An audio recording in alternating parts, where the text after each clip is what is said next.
Hello বন্ধুরা, নতুন ভিডিওতে আপনাদের স্বাগতম। অনেক দিন পর আবার একটা ভিডিও নিয়ে চলে আসলাম। আমরা সকলে মিলে চলে গেছিলাম ভাবিচা কীর্তন শুনতে গিয়ে আমরা কি করলাম সেটাই আজকে শেয়ার করব। চলুন শুরু করি।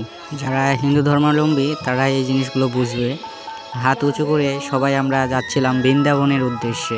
তো বৃন্দাবনের উদ্দেশ্যে আমাদের যাত্রা শুরু হলো। দেখুন কি হয়।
কীর্তন তো চলতেই থাকবে, সেই ফাঁকে আমরা চলে গেছিলাম ভোজন করতে।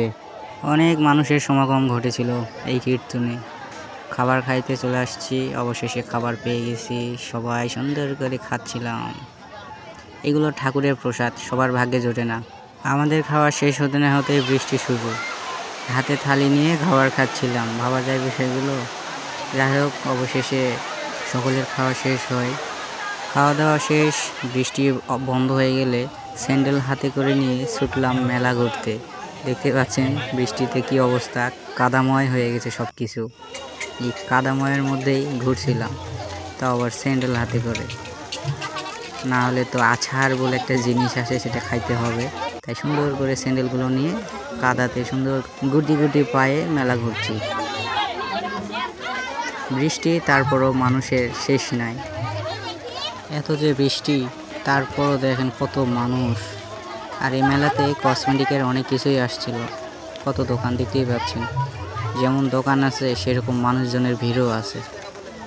বৃষ্টি হয়েছে তো কী হয়েছে, তাই বলে কি মেলা ঘুরবো না? তা তো হয় না। এই কাদা পেরিয়ে মেলা ঘুরে পা দুটো নিয়ে কাদার সাথে যুদ্ধ করতে করতে অবশেষে মেলা ঘোরা শেষ করলাম।